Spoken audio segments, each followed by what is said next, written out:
This would be a generational heist for the Orlando Magic if they can pull off any of these deals. We know what this team needs. We watched them play for 90 games last season. If they are serious, this organization, about winning a championship in the coming years, bringing Paolo Banchero and Franz Wagner reinforcements, they have to look at what is out there. Guys, we know what this team needs, what they want. We're going to be going over some of those trades and the possibilities that are surrounding this team. We're in the offseason.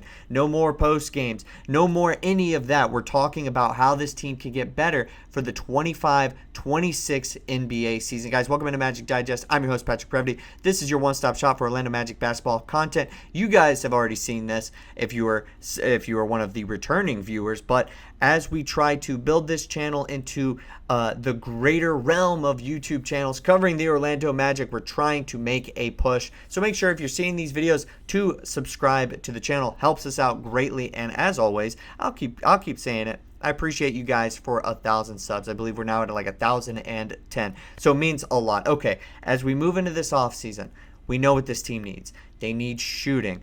They need somebody to help in the front court, and they need some 3-and-D potential wings that can also take the load off of Franz and Paolo, because when those guys leave, this team has nothing to show for it. We saw it in Game 5 against the Boston Celtics when Paolo Banchero was unfortunately called for one of the worst fouls I'd probably seen all year. Got his 5th foul, went to the bench. Everything fell apart. They need some support. So the first player that has been reported or potentially been reported to be in trade talks for the Orlando Magic is Trae Young. And we've heard this name a lot. I actually personally haven't talked about Trae Young being a possibility in a while. This feels like a last summer kind of thing. But his name is going to continue to come up because the Atlanta Hawks are stagnant. They are a play-in invitational team, but nothing more than that. So if Atlanta were to want to blow things up or Trae Young wants out, he could be a great fit for the Orlando Magic. He doesn't exactly fit the culture as far as the defense, the grittiness, a point guard that would potentially be able to be a guy like Jalen Suggs on steroids. He's a completely different guy. And this was the trade that was proposed. Trae Young for Jalen Suggs, KCP, Corey Joseph, the 25 first-round pick from Denver, and a 26 second-round pick. Now, when we look at Trae Young, we know that this guy's an all-star, a competitor, somebody who has led the Atlanta Hawks deep into the playoffs, but it feels like it's been a while. And I think a lot of people would probably underrate maybe his abilities, but if you were to pair him with Franz and Paolo, this team would have a way different ceiling than what they have as currently constructed. When we look at this trade, I think nobody would have any problems with just about 4/5 of it except for Jalen Suggs. Now, we're going to have to talk about this as the offseason goes on, but if you can get a guy like Trae Young, are you willing to give up a guy like Jalen Suggs? I think when we look at this trade scenario, I think that that's plenty to give to the Atlanta Hawks for a guy like Trae Young, especially if he were to request a trade or something like that. And I think we're going to have to come to terms with the fact that Jalen Suggs, with this cap hit, with the injury history, and then with the ability to get a guy as good as Trae Young, he's going to have to be included in a deal like that. Now, I get what you guys might be saying. Run into the comments, be like, no Jalen Suggs. If there's any way that you could do it without Jalen Suggs, I would say definitely. But I would probably rather keep Anthony Black in that sort of scenario than Jalen Suggs if we were to get Trae Young. But this deal probably just wouldn't be possible without the name of Suggs in that deal. So, I get it. Culture, team. But taking that next step, Trae Young, if that's the package, maybe that's not so bad of a deal. This team would definitely not be able to make as many moves in the offseason after that because of the salary cap situation, the new CBA.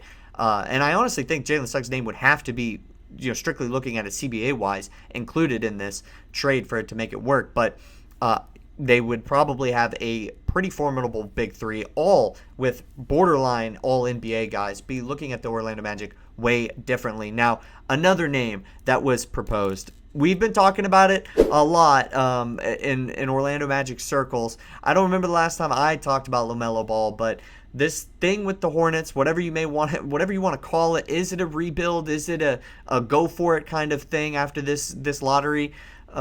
The lottery balls fall, maybe they get another guy. I don't know what their plans are as far as their organization is concerned. What I do know is LaMelo Ball is an extremely talented player who could elevate this Orlando Magic team on the offensive end. And if you think Trae Young is bad defensively, I don't know what to tell you about LaMelo Ball. I get it. They're the same kind of player, just in different fonts. I don't know. It would take a different look at for LaMelo Ball for me personally. But let's get into this proposed trade. KCP, Gary Harris, Cole Anthony. Love the first two names on there. Would hate to give up Cole Anthony, but I know he ended on the sour note this past year. 25 first round pick from Denver, 27 first round pick from us, and a 29 first round pick. This kind of deal is a lot heftier than the Trae Young one. You're giving up a lot more for a much younger individual, which makes sense. But it's one of those things that I may be 50-50 on. I got to be honest. I don't know how much LaMelo Ball is I hate to say serious basketball player, so I'll put that in quotes there, but I don't know if he can potentially contribute to this team winning and be enough for that type of haul. He's definitely worth that amount for a lot of teams in the NBA, but for the Magic and what they're trying to do, 3 first-round picks, that scares me because I don't know where this team would be in 29 and going that far out. And obviously, you can't give away first-round picks in back-to-back years, but that sort of stuff potentially does scare me. Look, I know, I get it, 23 years old, 25 points per game, 7.5 assists, 4.9 rebounds.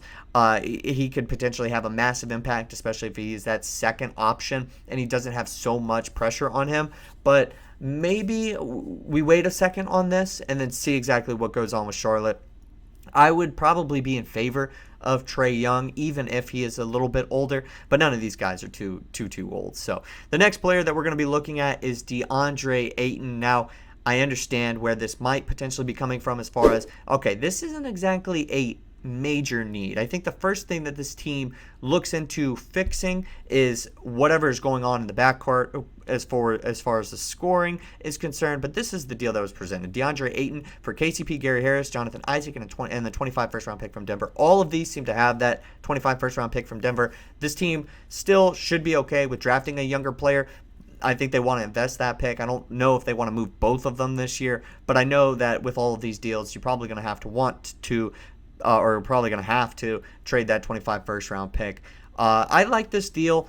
KCP and Gary Harris are going to be names that you're going to see in plenty of these trades because if you're looking for a reliable role player, I think KCP could still be that, and I think Gary Harris on a lot of teams that are under the Orlando Magic can also be a reliable role player that doesn't exactly challenge your younger guards for playing time. That's certainly, I mean, what can I say though? I think Anthony Black outplayed him, but there was a certain point where Gary Harris was getting minutes. Jonathan Isaac sucks to kind of give him up, but that was the whole point of signing him to that player-friendly or team-friendly contract was the fact that you could potentially move off of it and give it to a team like the Portland Trailblazers who aren't wanting to take on probably a ton of cap right now and invest in some of their other young players. Look, he's 59% from the field for his career. We obviously know he's contributed to winning basketball on the Phoenix Suns. That ended poorly, but at the end of the day, DeAndre Ayton is a really, really good basketball player. He's maybe not that first overall pick that a lot of people were hoping that he would turn into, but he's still a really, really good basketball player, would solve a lot of issues, and in my opinion, be absolutely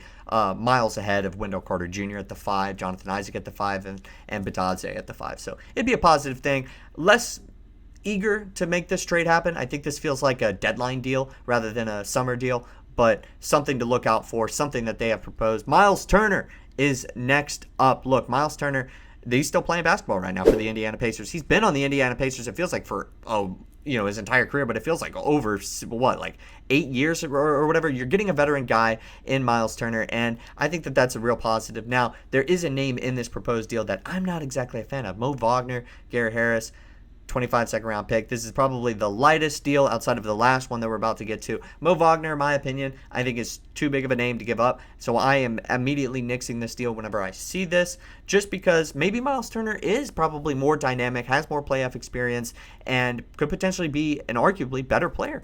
But I'm going to tell you right now that I just don't think that this would be a deal for the Orlando Magic. Now, the Magic don't have the cap space to pursue him as a free agent, but this would be more of a sign and trade kind of deal. But I just don't know if Mo Wagner is a player that even the Pacers would want in return. Now, obviously, sign and trade, you take what you can get, and you live with it. All right, last but certainly not least is Herb Jones from the New Orleans Pelicans. Jonathan Isaac, Corey Joseph, 25, second-round pick. Similar scenario here. He is not an all-star caliber player, especially, when compared to some of the other names on this list, as this goes on to read. However, New Orleans it could offer a pivotal piece for the Magic roster if they acquire him.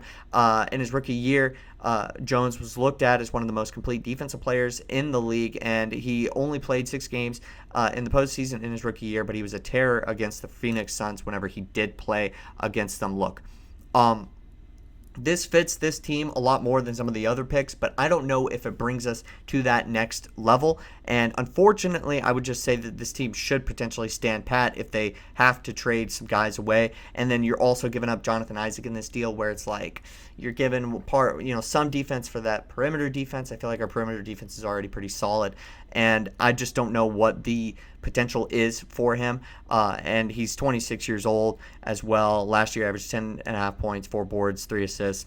Maybe the potential and what he could bring to this team isn't all there, but it's not exactly a haul in of its own right. So let me know what you guys think in the comment section down below about any of these trades, any of these players. Now, these trades are subject to change, and yada, yada, yada. But let me know what you guys think about the trades and the possibilities of some of these players coming to the Orlando Magic over the summer. This is just the beginning of the offseason, and we got plenty of time to talk about it until the next NBA season rolls around and the NBA draft. But as always, I'm your host, Patrick Previty, and I'll see you guys next time with more Orlando Magic basketball content.